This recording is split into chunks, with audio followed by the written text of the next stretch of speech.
일단 제목은 굉장히 매력적이에요. 잔혹과 광기의 역사. 그래서 이제 마녀 사냥에 대해서 이야기를 풀어갈 텐데, 이거는 나중에 이제 제가 그 마녀 재판 후에 이제 그 신문 과정에서 이제 물고문이라는 그러한 얘기를 할 텐데, 그 사파를 잠깐 포함을 시켰습니다. 제가 복장에 대해서 좀 고민을 했다고 그러는데 하고 왔는데, 여러분이 이제 마녀 그러면 생각하시는 그런 이미지가 있으실 거예요. 그래서 좀 어떤 이미지를 생각하실까? 그래서 마녀 이미지를 좀 준비를 했습니다. 이런 이미지겠죠. 뭔가 굉장히 거친 그런 피부, 다음에 막 썩은 이, 그 다음에 사마귀가 또 빠지지 않겠죠. 아마 이런 이미지를 우리가 생각을 하고 있을 겁니다. 또 마녀와 관련된 또 여러 가지 이미지들이 있는데, 그래서 제 워밍업 차원에서 제가 이미지를 쭉 준비를 했습니다. 고깔 모자와 지팡이들이 또 있죠. 또 빠지지 않는 것이 뭔가 요리를 하는 그런 어떤 기구들이 있습니다. 그래서 이제 마녀가 이제 요리를 하는 모습이죠. 우리가 세일럼의 경우에도 막 신문하는 과정에서 뭐 두꺼비를 봤냐 뭐 이런 얘기 대사 중에 있었죠. 마녀 하면 항상 또 따라다니는 것이 좀 신비스러운 어떤 동물의 이미지입니다. 이런 두꺼비와 검은 고양이와 이런 것들을 이제 연상을 할 수 있겠죠. 그래서 그 유럽에서 그 매튜 호킨스라고 하는 그 이단 신문관이거든요. 그가 남긴 그런 어떤 저서에 이런 여러 다양한 동물들이 거기에 그려져 있습니다. 그럼 이제 본격적으로 우리가 이제 마녀 사냥에 대해서 얘기를 할 텐데, 파스칼은 팡세에서 이런 얘기를 했습니다. 인간은 본질적으로 광기에 걸려 있다. 따라서 미치지 않았다는 것은 아마도 미쳤다는 것의 또 다른 형태일 것이다라고 얘기를 하고 있어요. 유럽의 한 역사가가 뭐라고 얘기를 했냐면, 수세기 동안 생나무로 마녀를 태우는 연기가 유럽의 공기를 검게 물들였다라고 기록을 하고 있습니다. 그럼 이제 희생자 수가 어느 정도 될까 우리가 이제 궁금하잖아요. 그런데 이게 문제가 뭐냐면, 통계적으로 보면 이 희생자의 수가 굉장히 편차가 크다라는 거죠. 일반적으로 10만에서 50만 학자들은 이렇게 얘기를 하고, 한 학자 그 제럴드 가드너라고 하는 학자가 이제 캐나다 역사학자인데 2004년에 이제 출판하고 다큐멘터리 영화로도 만들어졌는데, 14세기부터 16세기까지 900만 명의 그런 어떠한 희생자를 낳은 그런 것이 마녀 사냥이다, 이렇게 통계적으로 얘기를 하고 있어요. 물론 그런데 이제 이 가드너가 주장하는 건 뭐냐, 이 900만 명이라는 이 숫자 중에 80% 이상이 여성이라는 거죠. 그렇게 얘기를 하고 있습니다. 근데 왜 이렇게 편차가 클까? 그건 뭐냐면, 마녀 사냥에 대한 기록이 그동안 이제 굉장히 은폐되어 왔기 때문에 기록이 거의 유실되었고, 그 신빙성이 또 많이 떨어지는 그러한 부분이 있기 때문에 이렇게 편차가 있어서 이 문제는 아직까지 학자들 사이에 굉장히 논쟁의 대상이 되고 있습니다. 그럼 마녀 사냥을 제가 이제 역사학자인데, 제 소개, 제가 덕성여자대학 사학과에 있는데요. 네. 사회사는 뭐냐면, 그동안은 그 역사 연구라는 게 어떤 정치적인 인물 외교, 뭐 영웅 이렇게 연구를 했다면, 뭔가 저변의 역사를 연구를 하는 거죠. 그냥 일반 사람들, 목소리 작은 일반 사람들의 역사를 연구를 하는데, 사회사 발달과 더불어서 마녀 사냥에 대한 연구가 시작이 됐어요. 사회사 연구의 방법론적인 측면이 뭐냐면, 예전에는 막 역사학만 고집을 했다가 이제 민속학이라든지 심리학이라든지 사회학이라든지 이런 것들이 막 접목되면서 마녀 사냥이 굉장히 중요한 주제로 떠오르게 됐죠. 1980년대부터 이제 여성의 역사들이 이렇게 이제 연구가 되면서, 마녀 사냥이라는 주제를 보니까 인간의 성 이런 것들이 권력과 얼마나 밀접한 관계가 있는가, 이런 것들이 드러나면서 더 활발하게 연구가 진행이 됐습니다. 마녀라는 어원은 어디서부터 시작이 됐을까? 이렇게 고대 영어에서 보면 위카, 남성, 윗세, 여성, 위카는 주문을 걸다, 이런 그 어원에서 시작이 됐고요. 그 어원을 찾아볼 수 있고요. 역사, 마녀에 대한 역사는 인류의 역사와 더불어서 쭉 시작이 됐는데, 쭉 찾아보니까 고대 아시리아 바빌로니아인들 기록에서 찾아볼 수 있다라고 이렇게 학자들이 얘기를 하고 있어요. 그 기록을 보니까 주로 생마, 대한 그러한 미신의 기록이라는 거죠. 생마 뭔가 성적인 그런 측면인 거죠.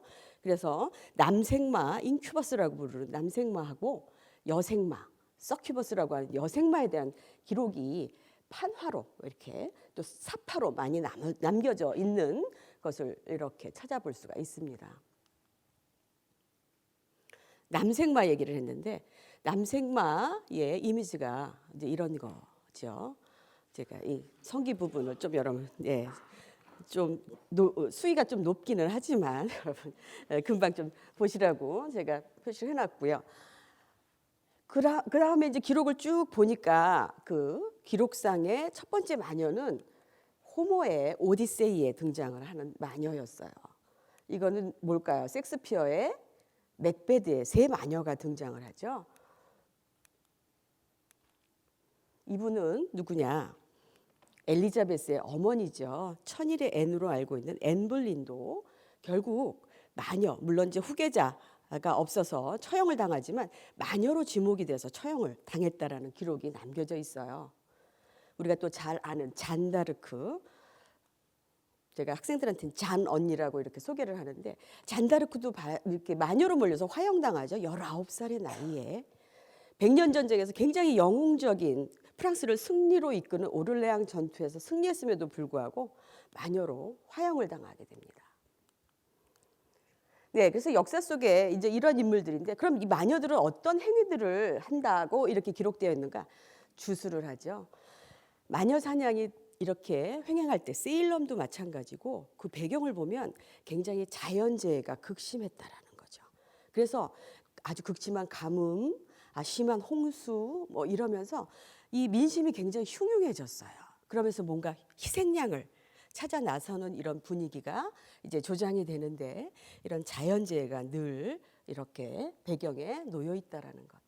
또 마녀 그럼 우리가 빼놓을 수 없는 게 마녀들은 마녀 행위 이런 것들을 집회를 가서 할 것이다. 이제 세일럼에서도 막 이제 취조하는 과정에서 마녀를 어떻게 봤냐, 뭐 누구랑 이렇게 여기를 마녀를 봤냐, 뭐 이런 그 얘기들을 하죠. 그래서 사바트라고 하는 집회를 우리가 이제 빼놓을 수가 없는데 집회에 대한 그런 어떤 이미지는 이런 것들이 남아 있습니다. 이거는 유럽에서 이제 마녀와 관련된 그런 어떠한 그 판화에서 이제 제가 쭉 그것을 가지고 온 거고요. 주로 이제 집회를 갈 때는 뭘 타고 갑니까? KTX를 타고 가나요? 네, 빗자루를 타고 가죠. 굴뚝을 통해서 사바스라고 하는 집회는 밤에 주로 이렇게 연회가 열리기 때문에 밤에 이 집회에 가서 뭔가 환각장치를 일으키는 연고를 만들고 생마들과 성적인 그런 어떤 그 관계를 갖고 이제 이러한 이미지들이 나오죠. 그럼 이제 마녀 사냥이 왜 이렇게 횡행이 될까? 핵심적인 요소는 뭘까? 그래서 제가 이제 지금은 이제 유럽에 대한 얘기를 쭉 하면서 종교적인, 경제적인, 다음에 성적인 그런 사회적인 측면으로 이렇게 구분해서 이러한 원인들이 있다. 종교적, 정치적인 100년 전쟁에서 이제 잔다르크의 그런 경우가 바로 이제 종교적인 측면, 정치적인 측면이죠. 잔다르크가 이 동레미 마을에서 16살 때 느티나무 밑에서 막 기도를 하다가 신의 계시를 받죠. 중세 시대에 교회를 거치지 않고 본인이 직접 신의 계시를 받는다는 건 이것은 이단이거든요. 그래서 나중에 이단으로 몰려서 화형을 당하게 돼요. 그 다음에 이제 그 안에 또 정치적인 그 권력 관계가 굉장히 심하게 얽혀 있었어요. 같은 화형을 당한 그 교회에 의해서 또 차후에 이제 성녀로 이렇게 또 추대가 되는 그런 측면이 있죠. 이제 시대가 다를 이렇게 흐름에 따라서 그러한 그 변화가 있다라는 거죠. 경제적인 측면은 빈곤에 대한 두려움이에요. 마녀를 지목하고 재판에 회부하고 이런 비용을 전부 마녀 스스로 대게 되거든요. 그래서 이제 그 재산을 몰수할 수가 있다는 거죠.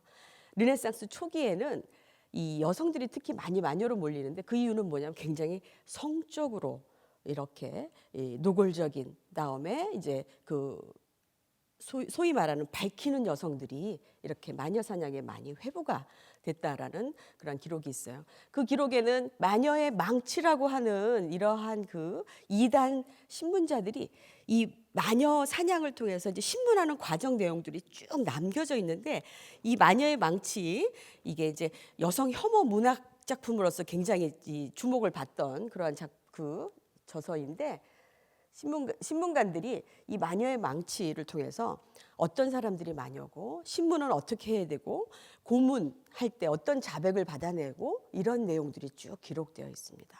그래서 이 특히 마녀의 망치에서 어떤 고문 기기가 사용이 되었는가, 제가 나중에 좀 수위를 맞춰서 너무 충격적이지 않은 그런 이미지로 좀 보여드리도록 할게요. 근데 가장 마녀 사냥의 핵심적인 요소는 종교 재판인 거죠. 종교 재판. 그래서 아까 이제 잔다르크의 경우도 얘기를 했지만, 대중신앙에 대한 적대감으로부터 시작이 됐다.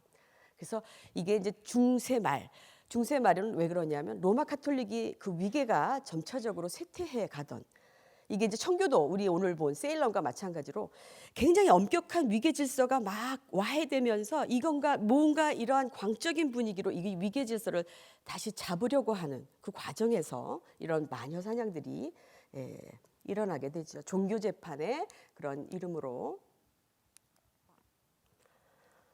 네, 이 마녀를 단순한 그런 어떠한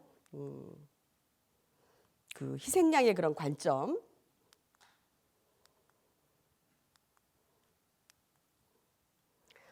이제 보기 시작한 거는, 프랑스 역사가 쥘 미슐레라고 하는 역사가가 이런 추하고 늙은 이미지가 아니라 이건 종교에 의한, 중세 교회 질서에 의한 희생양이다, 이런 관점에서 봐야 된다라고 주장을 했어요. 그럼 도대체 이 마녀 사냥에서 누가 주축이 돼서 이것을 자행했을까요? 우리가 무지몽매한 민중들이 아마 그랬을 것이다라고 생각하는데, 유럽의 경우에는 주도 그룹이 굉장히 권력을 지닌 그러한 사람들이었다는 거죠. 누굴까요? 장보댕이라고 하는 프랑스 사상가예요. 절대주의 왕권을 이렇게 쭉 이제 그 저서를 통해서 옹호했던 그런 어떤 사상가인데, 이 사상가가 이제 악마의 숭배라는 그러한 저서를 통해서 다음과 같이 얘기를 했습니다.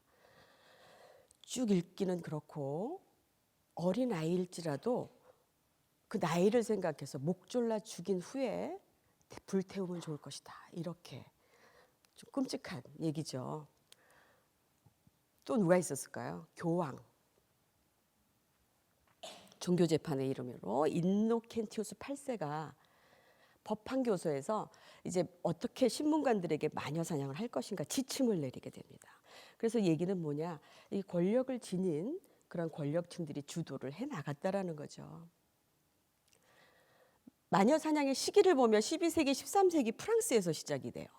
15세기엔 전 유럽으로 확산이 되죠. 그다음에 이제 우리 세일럼을 살펴볼 17세기에는 이게 이제 미 대륙으로 건너가게 되는데, 이 17세기는 뭐냐, 유럽에서 거의 마녀 사냥의 이러한 흐름이 이제 점차적으로 좀 쇠퇴할 그 시점에 마지막 종착지가 미 대륙이었습니다. 그래서 이제 미 대륙의 뉴 잉글랜드 지역을 중심으로, 뉴 잉글랜드 지역이라 하면 미국 지도의 오른쪽의 끝에 6개 줄을 얘기를 하죠. 제가 영어 약자로 이렇게 써놨는데, 여러분 심각하게 이게 어디를 의미하나 이런 거 생각 안 하셔도 돼요. 중요한 건 뭐냐면 맨 마지막에 매사추세츠라는 거죠. 매사추세츠의 세일럼의 마녀 사냥이 오늘 여러분 보신 1691년부터 1692년까지인데, 이게 뭐냐면 이제 청교도가 서서히 쇠퇴해 가고 있었던 그 시점이라는 거죠. 그리고 제가 이제 유럽 얘기를 쭉 한 게 뭐냐면, 이유가 뭐냐면, 집단적 광기라는 게 수십만 수백만 얘기를 하면서 큰 흐름 속에서 세일럼의 마녀 사냥도 그 하나의 흐름의 끝부분에 이제 마녀 사냥이 있었다라는 거죠. 아까 뉴 잉글랜드 지역 얘기를 했는데, 미대륙 전체가 이 마녀 사냥에 휩싸이지는 않았어요. 뉴 잉글랜드 지역의 마녀 사냥이 90%. 왜 그랬을까요? 청교도들이 처음에 와서 도착한 그 지역이 바로 뉴 잉글랜드 지역이거든요. 그래서 미대륙에서 이 마녀 사냥은 주로 90%가 이제 뉴 잉글랜드에서 이제 전개가 되었다라는 것.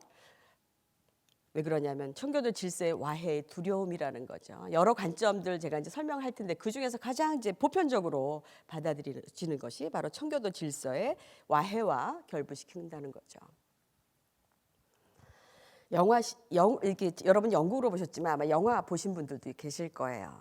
제가 늘 이제 제가 그 덕성여대에서 미국 문화, 뭐 역사 이런 것들을 주로 가리키는데 늘 빼놓지 않고 이렇게 보여주는 영화 목록 중에 하나인데 그 이유는 제가 그 남자 주인공을 또 좋아하기도 하고, 네. 그다음에 이 자체가 굉장히 좀 이렇게 그 특히 존 프록터하고 일단 에비게일하고 이런 그 관계 이런 것들은 솔직히 역사에서 이렇게 쓰여져 있지 않은 부분이거든요. 근데 이제 그런 것들을 통해서 영화를 쭉 전개하는데 존 프록터 역을 맡은 데니얼 루이스 연기를 참 잘하죠. 이 배우가 이 작품을 쓴 아더 밀러와 관계가 있는 사람이에요. 혹시 아십니까? 우리 남학생 누굴까요? 에? 그냥 끄덕거리셨어요. 네. 어쨌든 그런 피드백은 참 좋습니다. 굉장히 긴장되는 분위기를. 네.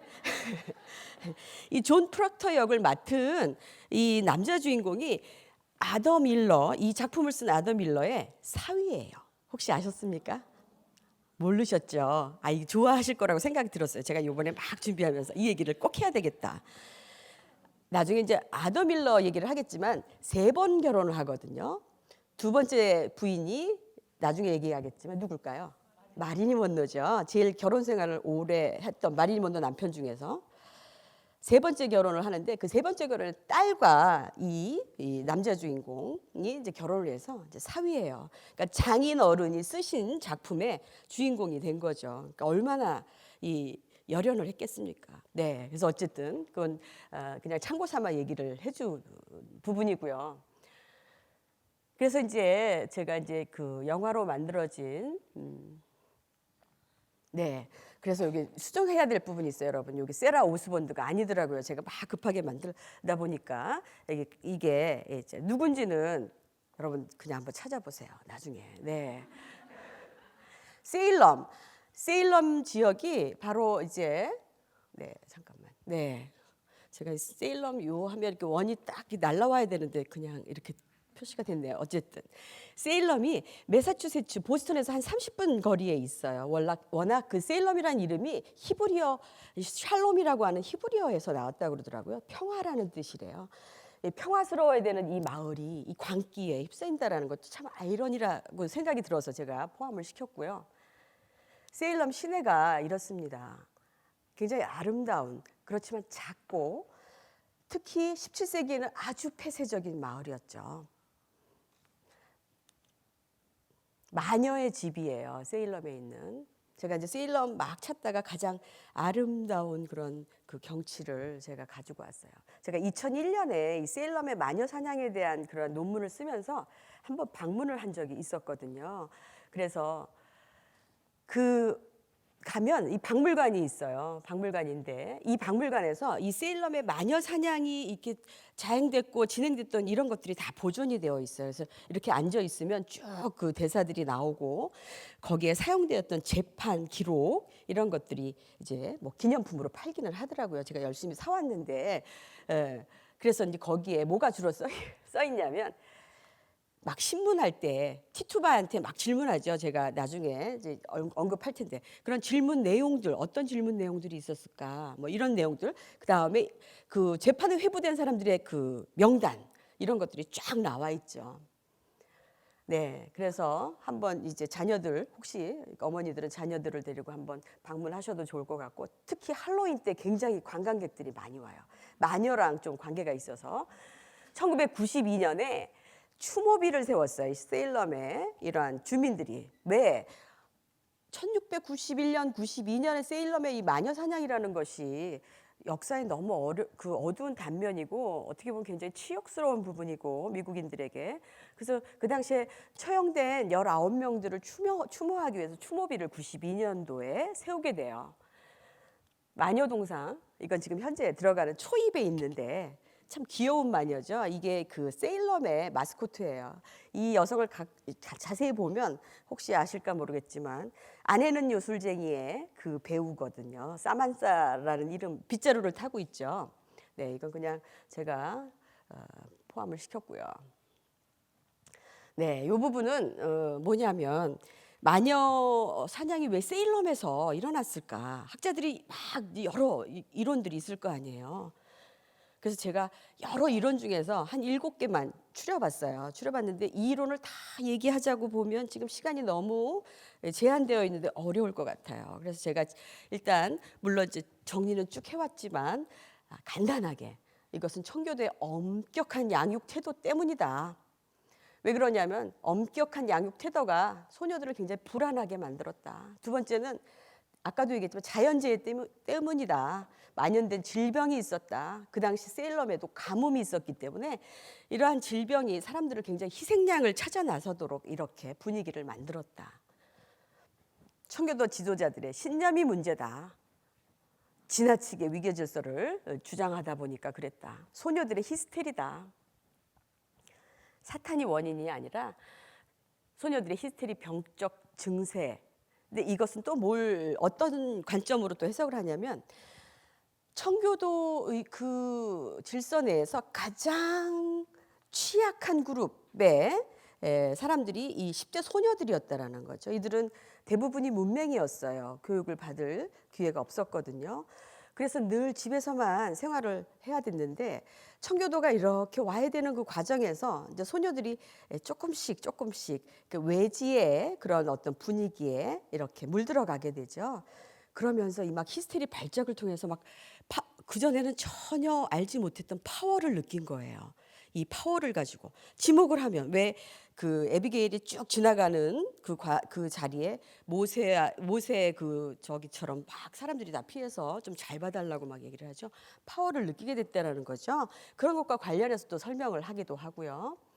이거는 이제 막 그 세일럼이 무역항이 되면서 이제 농업과 상업이 이렇게 교차하면서 뭔가 전통과 새로운 그 사고 이런 것들이 충돌하면서 이런 것들이 생겼을 것이다. 이렇게 얘기하는 부분이 있고 제가 이제 집중적으로 연구한 것은 이 부분이에요. 왜 여성들이 그렇게 많이 희생이 됐을까? 이게 무슨 관계일까? 이게 어떤 역학 관계일까?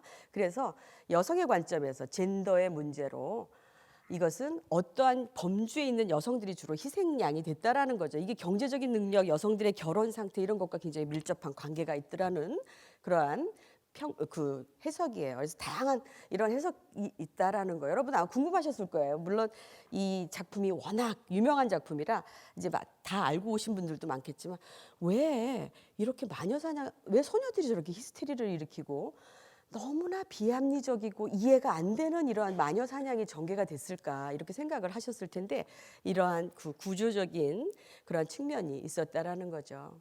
그래서 아까 이제 얘기를 했죠. 3명의 세라고 세라 오스본 티투바가 이제 처음에 이제 잡혀가죠. 티투바는 서인도 제도에서 건너온 노예 출신이요. 노예죠. 그런데 이제 가장 그 하층민으로 이렇게 간주될 수 있는데 제가 아까 얘기했듯이 이 세일럼의 그 박물관에 가면 이 취조 과정에서 어떤 질문들을 했을까 이렇게 나온다고 그랬죠. 이런 질문들 우리 연극에서도 나오죠. 이런 질문들을 이제 신문 과정에서 이제 했다라는 것이죠.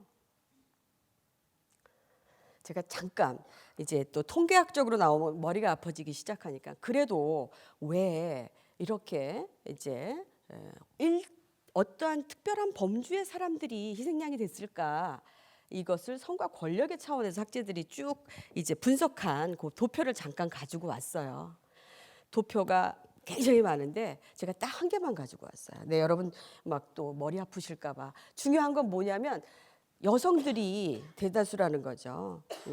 근데 이 도표를 만들 수 있었던 이유가 뭐냐면 뉴잉글랜드에서 마녀 사냥이 쭉 있었는데 유일하게 세일럼의 마녀 사냥 그 과정 누가 이렇게 체포가 됐고 누가 고소인이고 피고소인이고 이런 몇 살의 나이고 또 그 사람의 스토리는 뭐고 이 기록이 세일럼의 마녀 사냥만 굉장히 구체적으로 남아 있는 거죠. 그래서 이렇게 통계적으로 학자들이 뽑아볼 수가 있었어요. 180명 이상이 이렇게 이제 잡혀오게 되죠. 여기서는 134명인데 이것은 뭐냐면 이러한 통계적으로 뽑아볼 수 있는 구체적인 기록들이 남아있는 경우만 이제 뽑아본 그 내용이에요. 제가 한 게 아니라 이제 이 학자가 쭉 뽑아본 걸 제가 또 나름대로 또 해석을 하게 되는데, 특히 20세 소녀들이 많이 잡혀왔는데 20세 이하의 소녀들, 근데 20세 이하의 소녀들의 경우에는 성비를 따져보니까 여성의 경우가 3배가 많더라는 거예요. 그 다음에 전반적으로 그래서 이제 학자들이 쭉 분석을 해본 결과 세일럼에서 이렇게 물론 이제 처형당한 사람들은 19명이지만 재판에 회부되고 이렇게 한 경우를 쭉 따져보니까 75% 이상이 여성이라는 그런 통계가 나와 있지요. 네, 그러면 이제 우리가 이제 실현을 통해서 아더 밀러가 도대체 뭘 얘기하고자 했던가? 왜 그 많은 역사적인 사건 중에서 세일럼의 마녀 사냥을 현 시점에 가지고 와서 이제 이 얘기를 풀어갔는가? 세일럼의 마녀 사냥과 메카시즘, 1950년대 메카시즘과 무슨 관계가 있는가? 이제 살펴보려고 해요. 우리가 메카시즘을 얘기하기 위해서는 헐리우드를 빼놓을 수가 없죠. 메카시즘은 여러분 다 알고 오셨을 거예요. 제가 프로그램북을 수요일 날 받아봤는데 아주 준비를 잘 하셨더라고요. 그걸 딱 읽고 더 긴장이 됐어요. 이렇게 다 읽고 오실 텐데 도대체 강의에 가서 무슨 얘기를 해야 될까 막 고민을 했죠.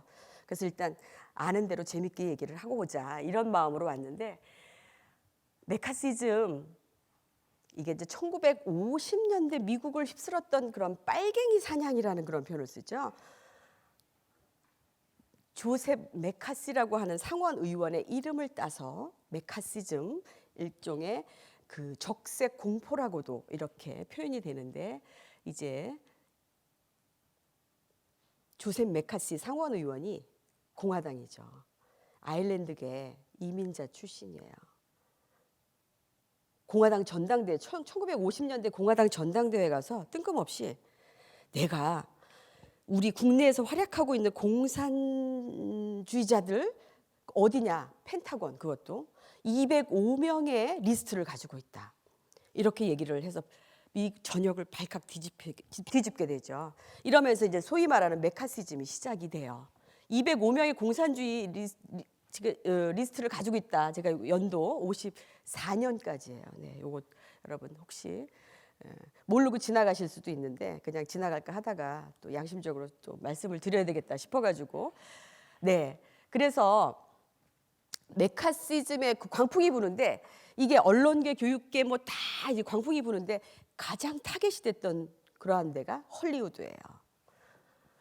아주 심각한 인권 침해가 있겠죠. 물론 이제 이 동성애 배우들뿐만 아니라 동성애자들도 타겟이 됐어요. 이 청문회에 이제 불려온 작가, 감독, 예술가. 헐리우드에 그래서 이제 블랙리스트 300명의 블랙리스트가 만들어지게 되는데, 쭉 보니까 작가가 60%예요. 이 리스트 중에서 배우들이 한 25%. 그 중에 이제 아더 밀러도 거기에 이제 속하게 되죠. 네, 조셉 메카시 57년에 결국 강경변으로 죽게 돼요. 왜 그러냐면 굉장히 거의 알코올릭 수준이었거든요. 인상을 봐도 조금 비호감이긴 해요. 그렇죠?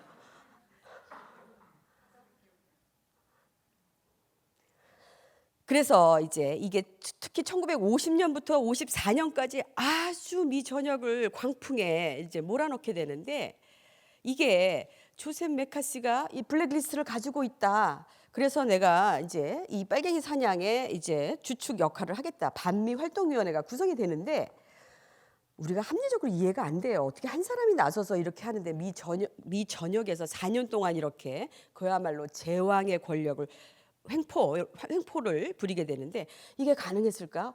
너무 이해가 안 되는데, 이 시기가 냉전 시기였던 거죠. 공산주의를 굉장히 두려워했던 이 시기였고, 이 빨갱이 사냥으로 인해서 누가 가장 이득을 볼까 생각을 해보면 돼요. 그래서 많은 주변에 이런 세력들이 동참을 하게 돼요.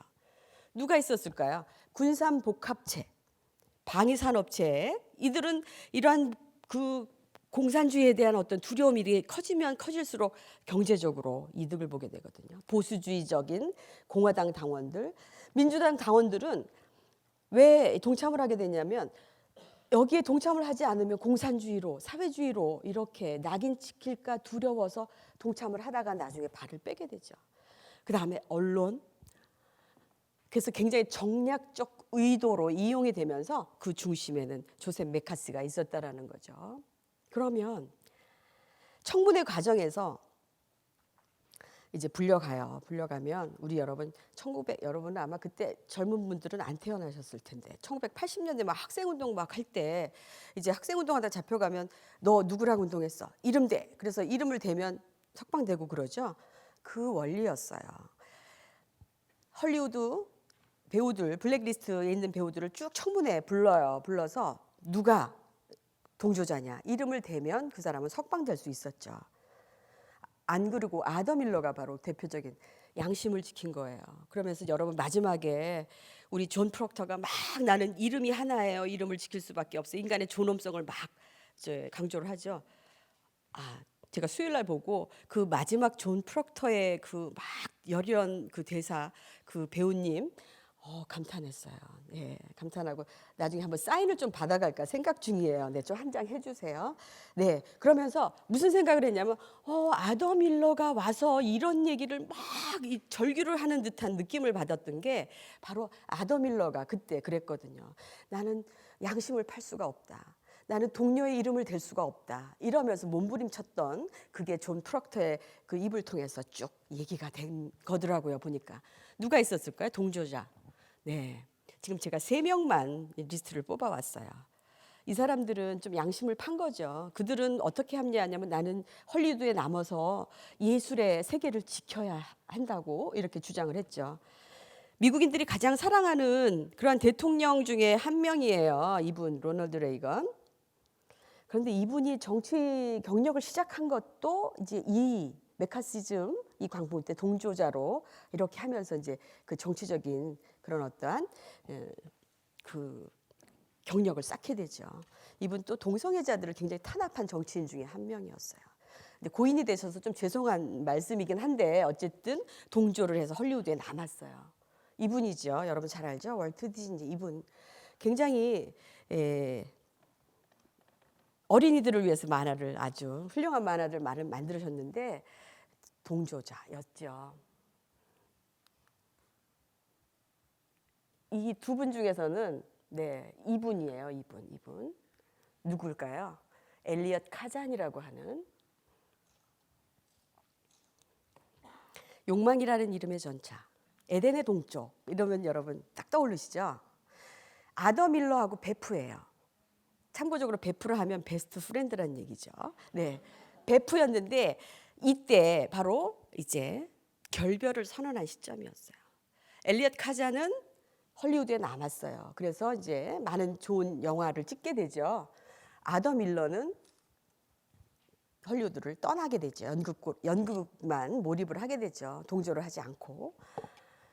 엘리엇 카잔에 대해서 잠깐 얘기를 해야 되는데 1999년 아카데미 시상식의 장면이에요. 엘리엇 카잔이 이제 공로상을 수상하게 됐어요. 딱 나왔는데 여러분도 혹시 오늘 끝나고 조금 이제 또 여유가 있으시면 유튜브에 한번 들어가 보세요. 그 아카데미 시상식의 그 관객들의 아주 반응이 아주 재밌어요. 반은 이 엘리엇 카잔의 공로상을 이렇게 축하하기 위해서 일어나서 기립박수를 쳐요. 반은 딱 앉아갖고 팔짱을 딱 켜고 아주 냉소적인 표정으로 엘리엇 카잔을 쳐다보고 있어요. 이게 1999년에 아카데미 시상식 모습인데 대표적으로 딱 이렇게 앉아서 이렇게 팔짱을 끼고 쳐다보는 배우 중에서 여러분 지금 말씀해도 젊은 세대들은 모를 거예요. 일단 가서 한번 확인해 보시면 어떤 분이 그런 분들이 있었을까. 그래서 이 엘리엇 카잔의 그런 어떠한 경력이 바로 동조자였던 거죠. 제가 이제 막 이 PT를 만들면서 이 동조자들을 무슨 색깔로 표시를 해야 될까? 막 검정색으로 했다가 결국 푸른색으로 했어요. 왜 그러냐면 비교를 좀 해보려고. 저항했어요. 빨갱이라는 그러한 어떤 그 리스트에 오를 그러한 그 위험에 처해 있으면서도 나는 양심을 선택하겠다. 이런 분들이죠. 예술계에 누굴까요? 버나드 번스타인. 네, 번스타인, 레너드 번스타인, 네, 쥘 다생, 아더 밀러가 거기에 있었죠. 아더 밀러에 대해서 네, 프로그램북에 워낙 또 상세히 나와 있어가지고 제가 자세히는 안 할게요. 그냥 이렇게 이러한 그 경력을 가지고 있는데, 중요한 건 뭐냐면 이 사람이 경제공황 시기에 10대를 보내게 되는데, 아버지가 사업에 망하고 경제공황은 미국에서 1929년부터 39년까지 10년간 지속이 되죠. 전 세계적으로 확산되는데, 어떤 경제학자가 중세의 그 천년 기간보다도 더 암울한 시기였다. 이 10년간의 시기가 그 정도로 경제적인 고통을 많이 받았던 그 시기죠. 미국인들이 이 시기에 정말 고통스러웠어요. 그런데 아더 밀러도 이때 고통을 받죠. 경제공황은 아더 밀러에게 있어서 트라우마였어요. 트라우마. 그래서 1930년대 경제공황을 경험하게 되고 1950년대 메카시즘을 통해서 또 고통을 받게 되죠. 아더 밀러 얘기하면 또 마릴린 먼로를 빼놓을 수가 없어요. 네, 무슨 관계일까요? 네, 부부 관계죠. 이들의 결혼이 아주 세간에 주목을 받게 되죠. 최고의 육체파 배우와 최고의 지성이 결혼을 하게 되는, 아더 밀러에게는 두 번째 결혼, 다음에 마릴린 먼로에게는 세 번째 결혼이었어요. 마릴린 먼로가 이제 세 번째 결혼, 마지막 결혼이고, 아더 밀러와 이혼한 다음에 자살을 했는지 어떻게 했는지 하여간 죽게 되는데, 가장 결혼 기간이 길었어요. 5년간. 네, 결혼 기간을 갖게 되죠. 아주 마릴린 먼로는 지적 컴플렉스를 가지고 있었어요. 자기가 섹스의 심벌이라고 불리우는 것을 별로 좋아하지 않았다고 그래요. 그래서 아더 밀러의 그 지적인 그러한 면, 이런 것들을 굉장히 호감을 갖고 매력을 갖고 사랑에 빠질 수 있었다, 이런 얘기도 있는데, 네, 행복한 시절에 그러한, 그래서 이제 아더 밀러가 이렇게 쭉 뭐 문학계 그 발을 들여놓고 여러 문학가들의 그런 영향을 받으면서 톨스토이, 도스토옙스키 뭐 얘기를 막 하죠. 프로그램북에도 나와 있던데. 그래서 마릴린 먼로는 뭘 했냐? 그 책을 열심히 읽기도 했죠. 근데 막 그 희귀본들 있죠. 톨스토이의 그러한, 또 도스토옙스키의 그 작품의 희귀본들을 막 장서들을 모으기 시작해요. 그래서 마릴린 먼로가 남긴 그러한 어떤 뭐예요? 사후에 이렇게 보니까 아주 희귀본들을 많이 소장을 하고 있더라는 거죠. 네. 그건 그냥 제가 재밌자고 한 얘기고 사실은 사실이에요. 그럼 메카시즘과 무슨, 이 메카시즘을 다룬 영화들은 어떤 영화들이 있을까요? 요즘 여러분 젊은 세대들 영화 관심이 많잖아요. 그래서 제가 3편을 준비를 했어요. 네. 시간이 많으면 잠깐 보여줄 계획도 있었으나 너무 시간을 50분밖에 안 주시더라고요. 그래서 제가 제목만 말씀을 드리는데, 찰리 채플린이죠. 뉴욕의 왕. 이게 바로 반미활동위원회 그런 것들을 빗대어서 만든 찰리 채플린의 마지막 작품이에요. 1957년에 만들어진 마지막 작품. 이게 바로 이제 메카시즘을 이제 통해서 이제 미국 사회를 풍자적으로 이제 굉장히 코믹물이지만 정치적 풍자를 한 거죠.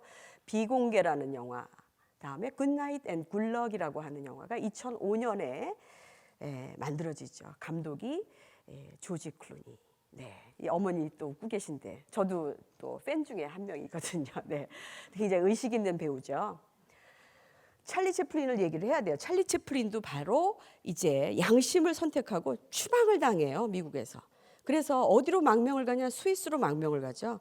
20년 동안 미국을 한 번도 오지 않았어요. 1971년 아카데미 시상식에서 공로상을 받기 이전까지 거의 19년 동안 미국을 한 번도 안 오게 되죠. 그러면서 가서 이제 영국에서 바로 1957년에 이 뉴욕의 왕이라는 그런 영화를 만들게 된 거예요.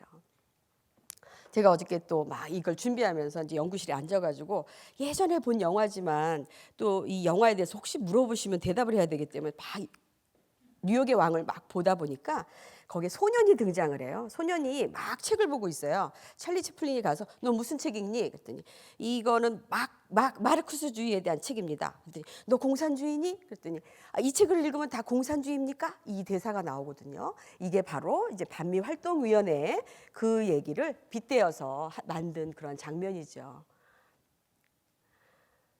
네, 이게 바로 이제 뉴욕의 왕의 그런 포스터이고요. 이거는 비공개. 이 작품을 얘기를 해야 돼요. 굿나잇 앤 굿럭. 이게 뭐냐면 CBS의 시사 프로그램이에요. See It Now라는 그런 시사 프로그램에 이제 에드워드 모로라는 실존 인물이고 이건 영화 포스터고 에드워드 모로라고 하는 굉장히 의식 있는 이러한 언론인이 메카시즘에 대해서 막 공격을 하죠. 모든 위험이 있음에도 불구하고 결국 메카시즘을 몰락하게 하는 데 결정적인 역할을 한 그런 그 인물이기도 해요. 근데 이분이 항상 이 프로그램을 끝낼 때 하는 멘트예요. 다 이제 심각한 얘기를 하고 굿나잇 앤 굿럭 이러고 작품을 끝내거든요. 그 프로그램을 끝내거든요. 저는 이 영화를 볼 때마다 요새 JTBC의 손모 하는 그 진행자가 저희는 내일도 최선을 다하겠습니다. 이렇게 항상 끝내는데 그게 또 연상되기도 하더라고요. 근데 그거는 그냥 한 얘기고. 근데 왜 헐리우드인가? 붉은 10년이라는 이런 미국 역사의 흐름 중에서 이 10년간의 그런 어떤 그 흐름이 바로 이 메카시즘의 타겟을 헐리우드에 이렇게 하게 된 그 이유이기도 했죠. 1930년대 뭐냐? 경제공황 시기에 굉장히 고통스러웠다고 그랬죠.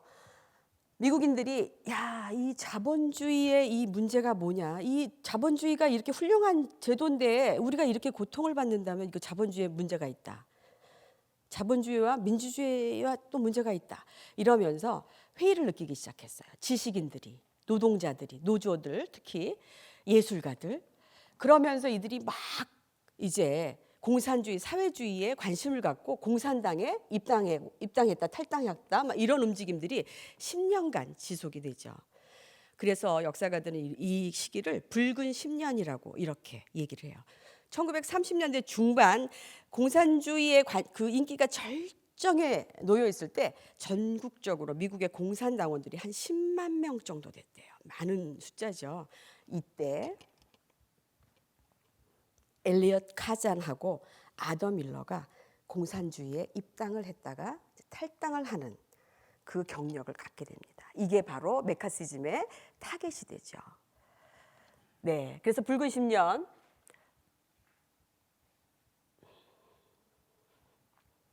네, 붉은 10년 얘기 잠깐 했고요. 제가 시간을 또 한번 잠깐 체크를 하고 그래서 이제 이 붉은 10년 동안에 그러한 그 경력이 엘리엇 카잔이 먼저 청문회에 불려 들어가서 막 이렇게 하죠. 이렇게 청문회에서 이제 너가 공산주의 입당한 적이 있는데 탈당을 한 건 아는데 그때 입당했을 때 누구랑 입당했어? 막 취조를 하게 되죠. 그때 엘리엇 카잔 베프가 아더 밀러라고 얘기를 했죠. 아더 밀러에 대한 굉장히 불리한 증언을 하게 됩니다. 친구를 배신한 거죠. 이때 결별을 하게 되는 이유가 바로 거기에 있고 그래서 아더 밀러가 이제 1956년에 6월에 청문회에 이렇게 불려가요. 그때 막 굉장히 미국의 관심이 집중이 됐어요. 이유는 뭐냐? 그때 56년에 바로 마릴린 먼로하고 결혼을 했거든요. 그래서 청문회에 마릴린 먼로가 무슨 옷을 입고 올까? 이게 세간의 관심이었죠. 오기는 올까? 근데 왔어요. 와갖고 이제 청문회를 쭉 보면서 이제 아더 밀러가 막 고민 끝에 친구의 이름을 대라. 안 되죠. 그러면서 나와서 마릴린 먼로에게 그런 얘기를 합니다. 나는 나의 친구의 이름을 대서 그들이 어려움, 공경에 빠지는 걸 원치 않는다. 그래서 나는 친구의 이름을 대지 않았다. 그래서 헐리우드를 떠나게 되죠. 그래서 이제 연극계에 남고 이런 얘기가 있어요. 마릴린 먼로와 5년간의 결혼 생활을 했는데 이 많은 작품들을 쓰는데 이 5년간에는 딱 한 편의 단편 소설만 썼다고 그래요. 그래서 막 사람들은 얘기하죠. 마릴린 먼로가 너무 괴롭혀서. 그게 아니었고 너무 분노에 끌어서 이제 절필을 할까 생각하다가 작품을 한 작품만 남기게 되는 그 이유가 되기도 했죠. 네. 이제 막 달려오다 보니까 지금 한 13분 정도 남았는데 이 부분은 이제 고문 이제 거의 끝부분 얘긴데 조금 충격적일 수 있어요. 그래서 심장이 약한 우리 어린 학생들은 잠시 눈을 감고 있어도 괜찮고 네. 유럽에 가면 마녀 사냥에 의해서 이제 처형을 할 때 유럽은 주로 화형을 시켰어요. 근데 세일럼은 교수형을 시키죠. 이게 학자들이 왜 그랬을까 많이 논의를 하는데 유럽은 그렇게 숫자적으로 굉장히 많았다라는 거죠. 그리고 이제 거기에 비해서 뉴 잉글랜드 지역의 세일럼이 가장 많은 희생자를 낳았지만 19명이 처형됐지만 그리고 이제 그 잘코리 같은 경우는 압사 당하죠. 돌에 눌려서 죽은 노인 있죠. 그렇지만 이제 유럽에는 교수형이 그렇게 처형 방법으로 많이 이용되지는 않았어요. 그런데 잔인한 건 뭐냐면 아주 잔인하게 고문을 했다라는 거죠. 그래서 지금부터 제가 보여드릴 이 이미지들은 그 당시 사용됐던 고문 기기들이에요. 왜 이 상황에서 자백을 할 수밖에 없었는가 한번 생각을 해보도록 하죠. 1단계에서 3단계까지 고문 방법이 있는데 3단계는 죽기 직전까지 그러니까 예를 들어서 막 탈골을 시키는데 쭉 매달았다가 그 뚝 떨어뜨리면 탈골이 되죠. 죽지는 않아요. 항상 의사들이 배석을 했다고 그래요. 그래서 고문 기기들, 이 기기들은 유럽에 가면 네, 이제 이러한 그 이미지가 나와 있는데 유럽에 가면 고문 박물관, 마녀 박물관 이런 것들이 굉장히 많은데 특히 독일에 굉장히 많아요. 근데 이런 것들이 다 중세 시대에 사용된 것으로 이렇게 남아져 있죠. 이거는 두려움의 마스크예요. 사람 얼굴에다가 이렇게 씌운 다음에 조이는 거죠. 네. 이거는 마녀의 칼라이라고 얘기를 하는데 사람의 목에 여기다가 이렇게 놓고 조이기 시작해요. 죽지 않을 때까지. 네. 제 이 표현이 너무 광적으로 보이질 않습니까? 네. 오픈 와이드라고 하는 건데 이건 뭐냐면 사람의 입을 여기다 놓고 입을 벌리는 거예요. 이거는 마녀의 저울이라고 이렇게 불리우는 건데 사람을 여기에 앉혀요. 앉힌 다음에 그 옆에는 뭐를 놓느냐? 성경책을 갖다 놓고 성경책보다 무거우면 마녀예요. 여러분 다 죽었어요. 네, 이게 비합리적이라는 거죠. 네, 그래서 주로 이제 화형을 당하는 그다음에 이제 교수형에 처해지는 교수형에 이거는 뭐냐? 제가 이제 그 마녀를 또 연구하기 위해서 체코 프라하에 갔어요. 네, 연구하기 위해서 간 건 아니고 여행을 갔는데 오늘 조간신문에 그게 났더라고요. 우리 대통령님이 지금 프라하에 계시더라고요. 까를교에서 이렇게 총리랑 있는 그 사진이 났더라고요. 까를교에는 성인의 조각상이 30개가 쭉 있어요. 야경이 참 멋있다고 하죠. 저는 야경을 봐야 되는데 우연히 지나가다가 거기 고문 박물관이 있는 거예요. 그래서 제가 대통령님도 시간이 좀 있으시면 그냥 보셨으면 좋았을 거라는 생각을 잠시 했었는데 어쨌든 이 고문 박물관에서 그 당시에 사용됐던 고문 기기들이 있는 거를 제가 찍어왔는데 이것은 그냥 빨리 돌리도록 할게요. 이것은 아까 이제 두려움의 마스크 있죠. 그것의 모습이고 이제 다양한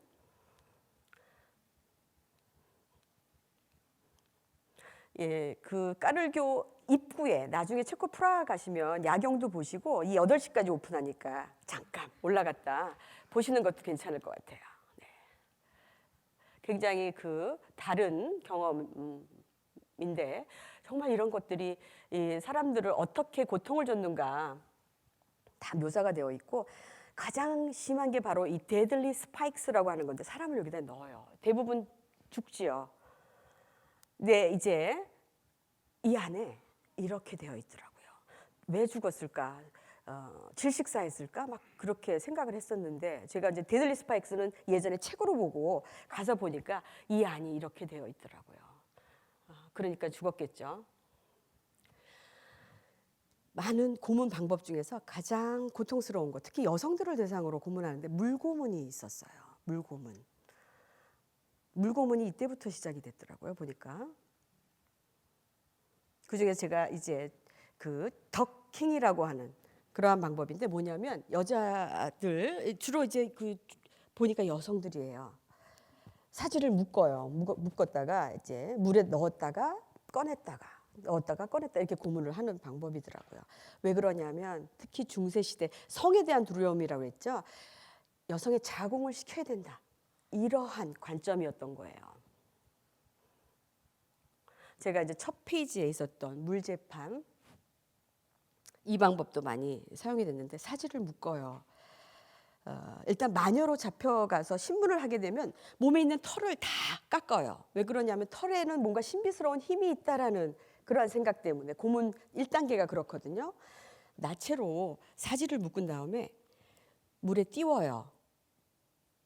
가라앉죠. 그럼 마녀가 아니에요. 뜨면 마녀인 거예요. 뭘 의미할까요? 이래도 죽고 저래도 죽는 거예요. 굉장히 비합리적이라는 거죠. 그래서 우리가 이제 소위 말하는 이런 메카시즘, 뭐 세일러맨, 위치헌팅 이런 것들이 얼마나 비합리적으로 그 비합리적이라는 표현이 좀 부적절할 만큼 그렇게 진행됐다라는 거죠.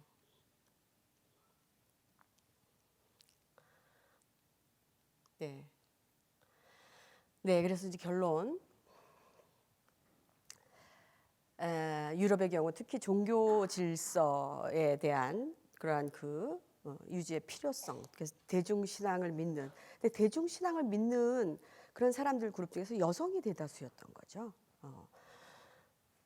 그래서 여기선 여성성에 대한 통제 기제라고 했는데 일단 권력을 지닌 사람들이 약자에 대한 하나의 통제 방법으로 이제 이용된 경우가 많고 이 말은 누가 했냐?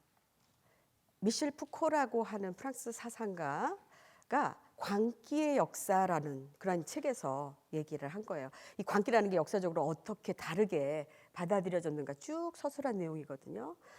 그래서 이성으로 가장한 권력의 횡포다라고 이렇게 권력의 횡포라는 차원에서 얘기를 한 거죠. 제가 이제 팡세를 통해서 파스칼의 팡세를 통해서 또 마무리를 할 텐데 이 얘기가 참 맞는 것 같아요. 뭔가 광기를 부릴 때 종교적 신념이 뒷받침되면 그 광기라는 게 더 극대화된다라는 거죠. 여러분 뭐 떠오르는 거 없습니까 요즘? IS를 한번 생각을 해보세요. 종교적 신념. 그래서 어쨌든 철저하게 악행을 행하는 데 있어서 종교적 신념이라는 것이 뒷받침될 때 그 악행이 더 가속화된다는. 모니카 헌터라고 하는 인류학자가 이런 얘기를 했어요. 역사를 연구하는 데 있어서 마녀 사냥에 대한 연구는 그 사회를 가장 심층적으로 이해할 수 있는 그러한 주제이다. 왜 그러냐? 마녀 사냥을 통해서 이렇게 희생되어가는 그 과정을 볼 때 그 사회는 무엇을 가장 두려워하는가? 이런 것들을 아주 단적으로 알 수 있기 때문에 이 주제가 굉장히 중요한 주제다라는 얘기를 했어요. 그래서 이 마녀사냥이라는 이 주제가 마녀라는 게 실제로 존재했던 그러한 것이 아니라 뭔가 그 사회에서 가장 그 두려워했던 그런 어떠한 주제가 있을 때 그 희생자들을 찾아가는 그 과정에서 이러한 일들이 집단적 광기로 있었다라는 거죠. 그래서 이제 여기서 마무리하기로 하고 이제 제 마지막 페이지인데 저는 이 극단과는 아무런 상관관계가 없습니다. 제 홍보하는 것도 아니고요. 제가 이순재 선생님을 워낙 존경하고 후반부에 저는 수요일 날 봤는데 어이구 그것을 다 이렇게 하시는 모습을 보고 정말 그 열정을 정말 배워야 되겠다. 집에 가면서 그 생각을 했고요. 아까 잠깐 언급을 했지만 그 지현준 배우님 마지막에 막 절규하면서 이름을 지켜야 된다라는 그 얘기를 막 하시는데 아더 밀러가 정말 제가 아까 언급했지만 이렇게 인간의 존엄성을 지킨다, 양심을 지킨다, 자기 이름을 지킨다라는 게 바로 그런 거구나 하고 굉장히 아주 감명을 받고 갔습니다. 네, 그래서 여기에서 이제 특강을 마치기로 하고요.